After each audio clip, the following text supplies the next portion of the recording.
ये ग्रंथ में भगवान कहते हैं, क्या कहते हैं, कामाधीना श्रियो राम तदत्र रत्न संग्रह।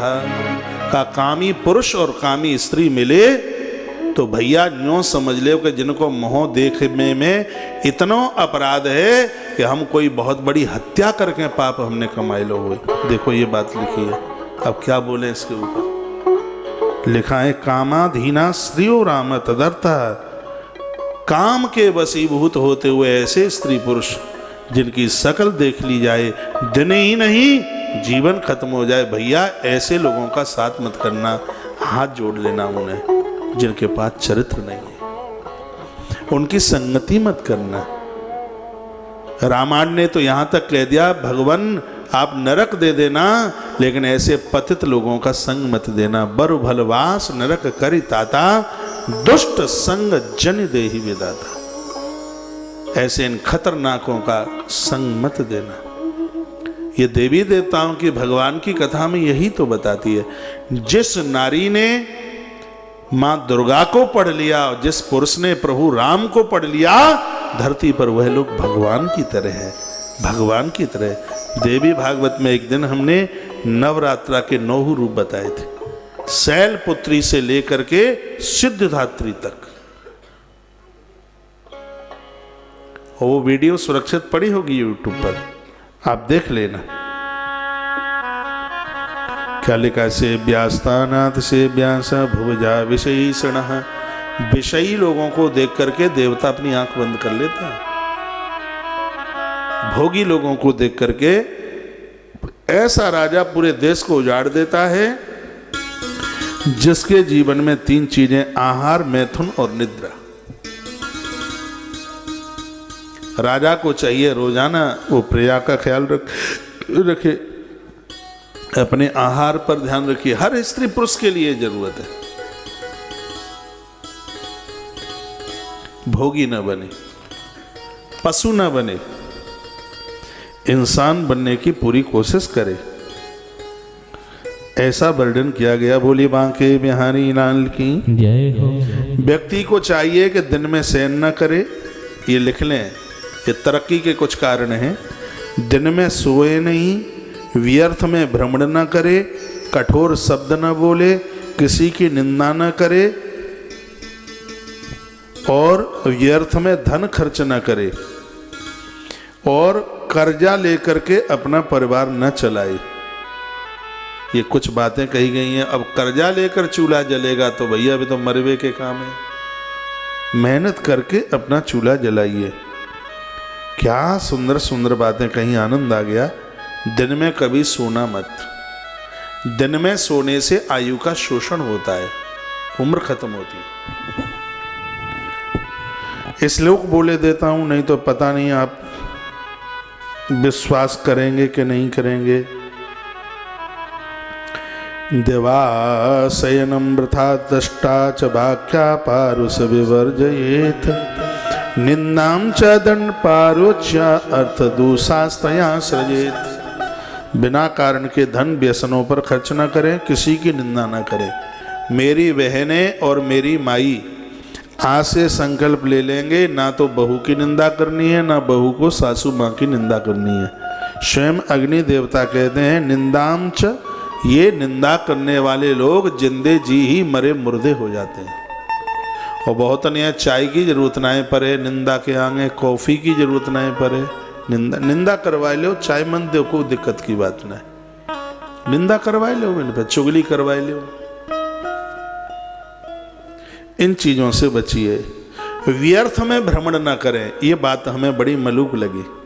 बिना काम के कहीं मन जाइए। घर में बहू आ गई है काम करने के लिए, करने दीजिए। और मेरी बहनों को चाहिए, जो तुम्हारी सासू माँ जीवन भर लगी रही, अब उनको आप शांति दे दें, उन्हें विश्राम दे दें, आप करें। तो इसका मतलब ये नहीं है कि सासू माँ के लिए कि अब तो घर में बहू आएगी, तुम कहूँ जा गली में डोलो, कहूँ बा में डोलो, कहूँ जा दरवाजे पे डोलो, कहूँ बा दरवाजे पे डोलो। व्यर्थ में मत कहीं जाइए। समय नहीं हो तो चद्दर ओढ़ के सो जाइए, तो उतनी देर तक दुनियादारी की निंदा से तो बचे रहोगे।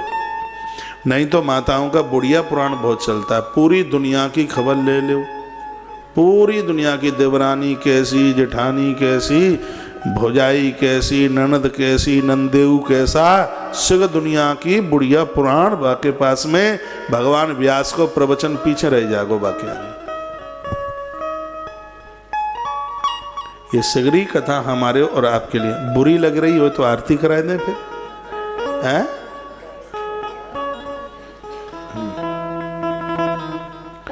तो देवाशयनम वृथा तष्टा, देवाशयनम क्या सुंदर श्लोक है। दिन में सोओगे तो झगड़ालू हो जाओगे, आलसी हो जाओगे, प्रमादी हो जाओगे। सबसे दिक्कत वाली बात है कि रात को जगोगे, दिन में सोओगे तो स्वभाव चिड़चिड़ापन हो जाएगा।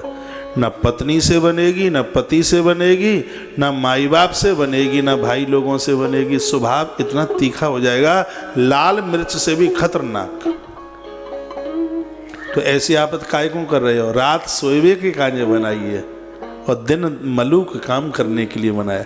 और दिन में स्वतः रहोगे तो अच्छे अच्छे काम कब करोगे? हैं? जे हमें पता है कि सोएबो काहुए बुरो नहीं लगे। 8 महीना हमें कथा कहत 11 बजे नहीं कि हमने अपनों काम संभालो नहीं, और हम सोचें दुनिया सोए रही है तो 4 घंटा हम सोए लें।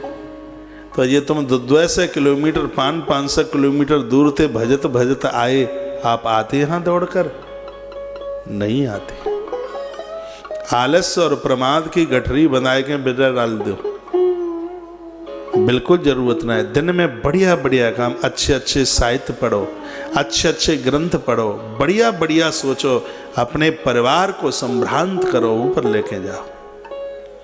जो पैसा आप कमा रहे हो, ये पैसा कमाने का उद्देश्य क्या है, ये भी सोचिए, विचार कीजिए। ऐसा कुछ करके जाइए आपकी आने वाली पीढ़ी अच्छी मलुक पीढ़ी का जन्म हो, देवता तुल्य चल करके आए, 21 पीढ़ियां उसके आगमन पर हर्षित हों, प्रसन्न हों। ये तो तब होगा जब आप धार्मिक होंगे, पारमार्थिक होंगे, चरित्रवान होंगे, सुशील होंगे, विनम्र होंगे, समर्पण युक्त जीवन होगा, तभी तो ये होगा। नहीं तो अभी का किया गया पाप 7 पीढ़ियों तक पेर के रख देता है, और अभी का किया गया पुण्य 7 पीढ़ियों तक उन्हें आनंद दे देता है। तो काय को ऐसे उल्टे पुल्टे काम करे जाए? एक मंत्रणा कीजिए, दिन में काम कीजिए, अच्छे अच्छे काम कीजिए। बहुत इतने काम है, काका करें लिस्ट हम पे तो ले लीजिए, तुम्हें नहीं पता हो तो काका काम करना है भैया। दिन रात है सोएबे में ही निकाल दोगे, खाएबे में ही निकाल दोगे, तो भगवान ने जिस कार्य के लिए भेजे थे उसको कब करोगे?